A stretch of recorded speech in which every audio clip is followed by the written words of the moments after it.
नमस्कार। आप सभी का आशा यूट्यूब चैनल में स्वागत है। जैसे कि आप सबको पता है, हम आशा कार्यकर्ताओं के लिए जानकारी से भरपूर नई नई वीडियो लेकर आते हैं। इसी कड़ी में आज हम एक नई वीडियो लेकर आए हैं जो आशा कार्यकर्ताओं की जानकारी दुरुस्त करेगी। इसमें आज का हमारा विषय है ग्राम स्वास्थ्य रजिस्टर पर चर्चा करने से पहले मैं आप सबको बताना चाहता हूं कि हमारी अगली 5 वीडियो में हम विस्तार से चर्चा करेंगे कि हमारे अलग अलग रजिस्टर जैसे कि कपल रजिस्टर तथा एएनसी रजिस्टर, जन्म मृत्यु रजिस्टर, इन पर हम विस्तार से अगली वीडियो में बताएंगे। इसलिए आप सबसे अनुरोध है कि आप हमारे इस चैनल को सब्सक्राइब ज़रूर कर लें। आइए अब हम विस्तार से चर्चा करते हैं कि किस प्रकार से ग्राम स्वास्थ्य रजिस्टर को आशा कार्यकर्ताओं द्वारा लिखा जाना है। आइए अब हम देखते हैं ग्राम स्वास्थ्य रजिस्टर को किस प्रकार से लिखा जाएगा। ये आप ऊपर देख रहे हैं स्क्रीन पर ग्राम स्वास्थ्य रजिस्टर। इसमें बहुत सारी आशा कार्यकर्ता अब भी बहुत सारी गलतियां करती हैं ताकि उनको सुधारा जा सके। इसलिए हम ये वीडियो बना रहे हैं और आप सबसे अनुरोध है कि इस वीडियो को सभी आशा बहनों के पास ज़रूर शेयर करें ताकि वो भी अपना रिकॉर्ड अच्छे तरीके से बना सके। आइए देखते हैं। इसमें सबसे पहले हम कॉलम नंबर 1 देखते हैं। देखिए कॉलम नंबर 1 पर लिखा परिवार हाउस होल्ड पंजीकरण संख्या। परिवार हाउस होल्ड पंजीकरण संख्या क्या होती है, इसको हम एक बार थोड़ा देख लेते हैं। परिवार हाउस होल्ड संख्या वो संख्या होती है जो एक परिवार का नंबर दिया जाता है। यह नंबर आपको कहीं लिखा नहीं मिलेगा। यह नंबर सभी आशा कार्यकर्ताओं द्वारा अपने आप दिया जाता है और इसकी मेरा सभी आशाओं से यही अनुरोध है कि इसकी एक लाइन बना करके रखें। एक परिवार को एक नंबर दिया गया है तो अगले परिवार को 2 दें, उसके बाद 3 दें, फिर 4 दें। ऐसे सीक्वेंस में पूरी गली में एक ही परिवार संख्या सीक्वेंस में चले। बहुत सारी आशा कार्यकर्ता क्या गलती करती हैं, वो मकान नंबर, देखिए ये 2 नंबर लाइन में दिया गया है। इसमें ये दिया गया है मकान नंबर। मकान नंबर यहाँ पे डाला गया है। ये क्या होता है, मकान नंबर और हाउस होल्ड दोनों के अंदर बहुत फ़र्क होता है। हाउस होल्ड वो होता है जो एक चूल्हा, यदि अगर किसी मकान के अंदर यदि अगर 4 चूल्हे जलते हैं तो वहाँ पर हम 4 हाउस होल्ड नंबर देंगे। मकान हो सकता है जैसे स्क्रीन पर आपको दिखाई दे रहा है 210 नंबर हो सकता है, इसके अंदर 4 चूल्हे जलते हों तो आप यहाँ पर 4 1 2 3 4 हाउस होल्ड नंबर देंगे ताकि आपका रिकॉर्ड दुरुस्त रहे, आपकी परिवार की पहचान बनी रहे। आइए अब हम देखते हैं 2 नंबर पंजीकरण करने की तिथि। यह तिथि वह डाली जाएगी जो आशा कार्यकर्ता जिस दिन अपना सर्वे का रिकॉर्ड अपडेट कर रही हैं, यहाँ पर वह तिथि डाली जाएगी। इसके बाद देखते हैं परिवार के मुखिया का नाम। परिवार के मुखिया जो परिवार का कर्ता धर्ता होता है, मुख्य आदमी होता है, उसका हम नाम यहाँ पर लिखेंगे। जैसे कि इसमें लिखा गया है रामफल, यह परिवार का मुखिया है। इसी प्रकार से हम अगली रो में आते हैं। रो में देखिए मकान नंबर। यह मकान नंबर जो बाहर मकान के प्लेट लगी हुई होती है, यह वह नंबर डाला जाता है। हो सकता है गांव की आशाओं के पास इस प्रकार का मकान नंबर ना मिले तो वो इसको अपनी मर्जी से भी डाल सकती हैं या इसको खाली भी छोड़ सकती हैं। अब देखिए अगला कॉलम देखते हैं हम गली मोहल्ला। गली मोहल्ला, इसमें बहुत सी आशा कार्यकर्ताओं की बड़ी दुविधा होती है भाई इसमें क्या लिखे, क्योंकि गांव के अंदर मोहल्ले नहीं होते लेकिन गांव के अंदर गलियां और पान्ने होते हैं। आप यहां पर वो लिख सकते हैं जैसे कि इसके अंदर लिखा गया है मंदिर वाली गली। हो सकता है मंदिर वाली गली में हो सकता है चौपाल वाली गली में हो। इस प्रकार से आप यहाँ पर ज़रूर डालेंगे। इसी में देखिए आप आगे मुखिया के पिता का नाम लिखा गया है। जो परिवार का मुखिया होता है उसका पिता, इसमें देखिए आप जयप्रकाश लिखा गया है। यह परिवार का मुखिया का पिताजी का नाम है। अब देखिए हम अगली लाइन में चलते हैं। अगली लाइन में क्या दिया गया है, जाति सामान्य, ओबीसी, बीसी, एससी या अन्य, वह आप यहाँ पर लिखेंगे, वह परिवार किस जाति से संबंध रखता है। अब आगे कॉलम में देखिए उम्र धर्म है इसमें हम यह डालेंगे कि वह परिवार किस धर्म से संबंध रखता है।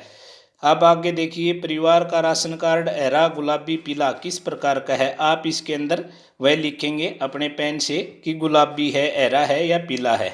इसी प्रकार से हम अगली लाइन में चलते हैं, अगली रो में देखते हैं क्या है।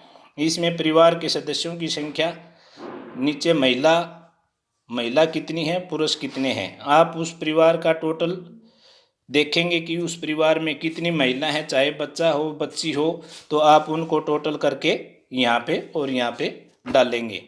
ठीक है। इसके बाद में हम आते हैं अपनी नीचे की रो में। यहाँ सबसे पहले हम देखेंगे क्रमांक नंबर 1 देंगे। जो परिवार का मुख्य सदस्य होता है, मुखिया होता है, उसका नाम सबसे ऊपर डालेंगे, जैसे कि इसमें लिखा गया है रामफल। उसके बाद उसकी उम्र कितनी उम्र है, जैसे कि इसमें लिखा गया है 40। इसी प्रकार से हम देखेंगे लिंग, उनका लिंग महिला पुरुष जो भी है आप देखेंगे यहाँ पर पुरुष लिखा गया है। बहुत सी आशा कार्यकर्ता क्या गलती करती हैं कि वो है इन कॉलमों को खाली छोड़ देती हैं, बाद में तब उन्होंने अन्य रजिस्टरों में लिखना होता है तो उनको बड़ी समस्या होती है। इसी प्रकार से शिक्षा, उसने कहाँ तक की शिक्षा ग्रहण की है, जैसे इसमें लिखा गया है 10वीं पास। इसमें भी आप ध्यान देने की बात यह है कि बहुत सारी आशा कार्यकर्ता यह सोचती हैं कि मैं क्या लिखूं। देखिए मैंने इसमें दिखाने की कोशिश की है कि आप इस प्रकार से इसमें लिख सकते हैं। अब आगे कॉलम आया व्यवसाय। क्या व्यवसाय करता है परिवार का मुखिया? कृषि का कार्य। इसने लिखा कृषि क्योंकि वह कृषि का कार्य करता है। अब वजन किलोग्राम में कितना वजन है। बहुत सारी आशा कार्यकर्ताओं की दुविधा होती है कि हम कोई मशीन साथ में थोड़ा ही रखे हुए हैं कि हम ये बताएं कि उसका कितना वजन है। इसमें ज़रूरी नहीं है, अप्रोक्सीमेट लिख सकते हो, अंदाज़ा लगा करके लिख सकते हो, या परिवार के सदस्य से जिससे आप जानकारी ले रहे हो उससे भी आप पूछ सकते हो। कद कितना है यह भी अप्रोक्सीमेट आप डाल सकते हो, कितना उसका कद है, कितनी हाइट है, यह भी आइडिया लगा करके आप डाल सकते हो, या परिवार के जो सदस्य आपको जानकारी दे रहा है उससे आप पूछ सकते हो। वैवाहिक स्थिति, यहाँ पर भी बहुत सी आशा कार्यकर्ताओं के कॉलम खाली पाए जाते हैं, जबकि उनके रजिस्टर रिकॉर्ड के अंदर दिखाया होता है, उसकी पत्नी का नाम भी होता है, लेकिन यहाँ पर वो नहीं भरती। इसलिए आप सबसे अनुरोध है कि आप यहाँ पर भी उनकी स्थिति भरें, विवाहित। अब निःसक्ता, हाँ या ना में। निःसक्ता का मतलब यह होता है कि परिवार में कोई व्यक्ति ऐसा हो जिसको किसी प्रकार की, जैसे कि हैंडीकैप है, या मेंटली तौर पर, दिमागी तौर पर उसकी हालत खस्ता है, या उसको किसी और प्रकार की विकलांगता है, तो आप उसका यहाँ पर लिखेंगे हाँ या ना। यहाँ पे नहीं है तो मैंने इसके अंदर ना लिखा हुआ है। अगर हाँ तो निःसक्ता प्रकार बताएंगे। यदि अगर यहाँ पर हाँ होता तो आपने यहाँ लिखना होता कि वह विकलांग है, या वह दिमाग से पागल है, या कोई और उसको विकलांगता है। इसी प्रकार से अगला कॉलम देखते हैं हम, कुष्ठ रोग। क्या उनको कुष्ठ रोग है? तो यहाँ पर दिखा गया नहीं है। ये भी कॉलम बहुत सारी आशाओं के खाली पाए जाते हैं। इस प्रकार से आगे देखते हैं हम घेंगा आयोडीन की कमी है या नहीं है, ये भी आप इसमें देख सकते हैं। घेंगा आयोडीन की कमी का कैसे पता लगेगा कि कई लोगों के गले के ऊपर बहुत सारी बड़ी गांठ हो जाती है, उसको हम सिम्टम देख सकते हैं कि इसको घेंगा है। इसी प्रकार से टीबी है या नहीं है, ये भी आप पूछ सकते हैं। शुगर है या नहीं है, ये भी आप जानकारी जो परिवार का सदस्य दे रहा है उससे आप पूछ सकते हैं। लेकिन ध्यान रहे ये चीज़ें आपने बड़ी पोलाइटली से पूछनी है, बड़े मतलब ऐसे व्यवहार से पूछनी है कि बंदे को ये ना लगे कि उसके बीमारियों की आशा कार्यकर्ता जानकारी जुटा रही है, या उसको उसकी समाज के अंदर किसी प्रकार की कोई प्रतिष्ठा पर उंगली न उठे। इस प्रकार से आपने पूछना है। रक्तचाप बीपी, यह भी आपने परिवार के सदस्य से पूछना है कि भाई उनको किसी प्रकार की बीपी, क्योंकि बहुत सारे लोगों की होती है, बीपी डाउन हो गया, बीपी बढ़ गया, तो ये भी आपने बातों बातों में ही पूछनी है। मानसिक रोग, यदि अगर ये भी आपने मानसिक रोग यदि अगर है नहीं है तो वो भी आपने यहाँ पे लिखना है, जैसे इसमें नहीं लिख रखा है, क्योंकि ये बहुत सारी कॉलम आशा कार्यकर्ता खाली छोड़ देती हैं, जबकि ये गलत होता है।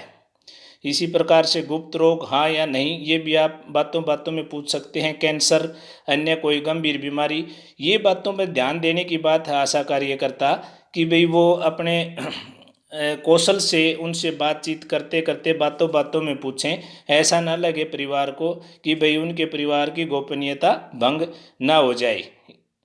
इसी प्रकार से इलाज चल रहा है हाँ या नहीं, यदि अगर इलाज चलता है तो आप हाँ या नहीं में जवाब देंगे। कहाँ से, प्राइवेट सरकारी तो नहीं है, तो इस प्रकार से आप एंट्री करेंगे। इसी में अब आगे हम देखते हैं कि उसके परिवार के अन्य सदस्यों की एंट्री। अनीता, यह उसकी वाइफ है, इसको भी ऐसे ही लिखा गया है। उसकी उम्र 38 साल दिखाई गई है, महिला है, 6ठी पास है, कृषि का कार्य करती है, 50 किलो वजन है, 5 फीट 5 इंच इनकी हाइट है, विवाहित है, किसी भी निःसंतान नहीं है, कुष्ठ रोग भी नहीं है, कुष्ठ रोग है। इसके अंदर ध्यान देने की बात है, देखिए इसमें आया कि इसको कुष्ठ रोग है। हाँ, मैं ये बताना चाहता हूँ आपको इसके माध्यम से कि भाई यदि अगर कोई हाँ की कहीं पर बात आती है, भाई कुष्ठ रोग हाँ, तो उसका यहाँ में हमने लिखा हाँ, उसके पति का नहीं था तो हमने नहीं लिखा। इसी प्रकार से हम आगे देखते हैं। देखिए आप, हम आते हैं कि गुप्त रोग, इनको गुप्त रोग भी है, इसके अंदर लिखा गया है। इसी प्रकार से इसके अंदर कैंसर नहीं है, नहीं है। तो अब आती है बात, क्या इलाज चल रहा है। हाँ देखिए आप, उनका इलाज चल रहा है, सब 2 बीमारियां उनके पाई गई थी, दोनों का इलाज चल रहा है। और कहाँ पर चल रहा है, सरकारी हॉस्पिटल में। हाँ, सरकारी हॉस्पिटल में, ठीक है। इस प्रकार से आप एंट्रियां दर्ज करेंगे। इसी प्रकार से उनके पिता का जयप्रकाश, क्योंकि यह मुखिया नहीं है इसलिए यह नीचे आया है, और इसकी उम्र 62 वर्ष है, पुरुष है, अनपढ़ है, कुछ नहीं है। इस प्रकार से आप एंट्रियां जरूर दर्ज करें। 55 किलो वजन है, 6 फीट की हाइट है। सुनीता, यह उनकी बच्ची है, 12 साल की है, महिला है, 8वीं पास है, विद्यार्थी है। बहुत सी आशाओं को दिक्कत होती है कि उनका व्यवसाय क्या लिखें बच्चों का, या आप लिख सकते हैं कि वह विद्यार्थी है, क्योंकि वह स्कूल में जाती है इसलिए उसका कोई व्यवसाय नहीं है। कविता, यह उनकी दूसरी बेटी है, 9 वर्ष की है, महिला है, 5वीं में पढ़ती है और विद्यार्थी है। 25 किलोग्राम इनका वजन है, 3 फीट इनकी हाइट है। आप इस प्रकार से ध्यान दे के एंट्रियाँ करें। इसी प्रकार से रोहित, इनका बच्चा है, 6 साल का है, पुरुष है, पहली में पढ़ता है, विद्यार्थी है, 15 किलो वजन है, हाइट 3 फुट है, अविवाहित है, अविवाहित है। इस प्रकार से आप रजिस्टर में एंट्रियां दर्ज करेंगे, और एंट्रियां पूरी पेज पर दर्ज होने के बाद आप उनमें से निकालेंगे कि भाई इसमें कितने बच्चे हैं, कितने उम्र के हिसाब से। यहाँ पे एक समरी दी गई है, देखिए आप इसके अंदर जी, परिवार में कितनी महिला और कितने पुरुष हैं। 3 महिला और 3 पुरुष हैं। देखिए इसमें 6 सदस्य हैं टोटल, तो हम यहाँ लिख देंगे। उसके बाद में लड़के कितने हैं, 0 से 1 वर्ष के। कोई लड़का है 0 से 1 वर्ष का नहीं है, लड़कियाँ भी नहीं हैं। 1 से 5 वर्ष का लड़के नहीं है और लड़की भी नहीं है। इस प्रकार से 6 से 10 वर्ष के, देखिए 6 से 10 वर्ष का एक लड़का है और एक लड़की है। इनका छोटा बेटा है जिसकी 4 वर्ष, जिसकी 6 वर्ष उम्र है, और कविता इनकी लड़की है जिसकी 9 वर्ष उम्र है। इसलिए ये दोनों 5 से 10 वर्ष के बीच में आएंगे, एक लड़का एक लड़की। इसी प्रकार से आप देखिए 10 से 19 साल का, 10 से 19 साल में इनकी एक लड़की है सुनीता, जो 12 वर्ष की है, उसको हम इसके अंदर डालेंगे 10 से 19 वर्ष में। देखिए लड़का कोई नहीं है, एक लड़की है, उसको हमने एक डाल दिया। फिर अब आगे बात आती है 19 वर्ष से अधिक आयु के। 19 वर्ष से अधिक आयु के एक महिला है और एक पुरुष है। महिला जो मुखिया की पत्नी है वो इसमें आई, और पुरुष उसका पिताजी और मुखिया, ये 2 लोग इसके अंदर आए। इस प्रकार से हम इन एंट्रियों को दर्ज करेंगे। अब आगे देखिए गर्भवती महिला, इस परिवार में कोई गर्भवती महिला नहीं है इसलिए इसको 0 किया गया है। इस प्रकार से योग्य जोड़ों की संख्या, विवाहित योग्य जोड़ों की संख्या, इसके अंदर योग्य जोड़े 1 है, क्योंकि उनकी उम्र अभी आप देख सकते हैं कि इसके अंदर दी गई है 40 से और 38 वर्ष। यह एक योग्य जोड़ा है, इसको भी हम इसके अंदर डालेंगे। ये हमने यहाँ पे लिख दिया है, एक जोड़ा है। इस प्रकार से आप अपने सर्वे रजिस्टर को, ग्राम स्वास्थ्य रजिस्टर को दुरुस्त कर सकते हैं, लिख सकते हैं। ध्यान रहे इसमें कि भाई यह रजिस्टर प्रतिवर्ष पूरा एक बार जरूर लिखा जाना चाहिए तथा बीच बीच में इसको अपडेट प्रत्येक मंथ 1 से लेकर के 5 तारीख तक प्रत्येक मंथ में इसको अपडेट किया जाना चाहिए, क्योंकि इसके अंदर क्या है, कुछ हो सकता है एक्सपायर या मर चुके हों व्यक्ति, उनको हटाना होता है, और हो सकता है कोई बच्चा जन्म ले ले तो उसको हमने इसमें यहाँ पे ऐड करना होता है आगे। यदि अगर कोई एक्सपायर हो गया उसको हम हटा देंगे इसमें से। इस प्रकार से इसको हमने 1 से 5 तारीख तक अपडेट करना है, और यह अपडेट करना बहुत ज़रूरी है क्योंकि सरकार द्वारा इसको प्रत्येक महीने के अपडेट करने के लिए भी 300 रुपये प्रति माह दिए जाते हैं। ध्यान रहे, यदि अगर यह अपडेट रजिस्टर आपके ब्लॉक आशा कोऑर्डिनेटर, फैसिलिटेटर या किसी अन्य सुपरवाइज़र को मिलता है तो आपको 300 रुपये प्रति महीने के हिसाब से नुकसान भी हो सकता है। इसलिए आप सबसे मेरा यही अनुरोध है कि आप अपने इस रजिस्टर को प्रत्येक महीने की 1 से 5 तारीख के बीच अपडेट करें और एंट्रियों को पोस्ट करें। इसमें से यदि अगर कोई बच्चा जन्म हुआ है तो हो सकता है वो कपल में आपने बिना बच्चों वाले कपल में डाला हो, तो बच्चे का जन्म होने के बाद में वह एक बच्चे वाले कपल में भी जाएगा, तो कपल रजिस्टर को भी मेंटेन करना होता है। उन पर हम विस्तार से चर्चा हमारी अगली वीडियो में करेंगे। आप हमारे साथ बने रहें ताकि हम आपके लिए नई नई जानकारी, नई नई वीडियो लेकर आते रहें। आप अंत में आप सबसे मेरा एक अनुरोध है, इस वीडियो को हमारी सभी आशा बहनों के पास ज़रूर भेजें ताकि वह भी अपने रजिस्टर का रिकॉर्ड दुरुस्त कर सकें, क्योंकि यह बहुत ज़रूरी है। इसके सरकार द्वारा प्रत्येक महीने में 300 रुपये दिए जाते हैं। यदि अगर आप इसको अपडेट नहीं करेंगे समय समय पर तो आपको 300 रुपये महीने का नुकसान हो सकता है।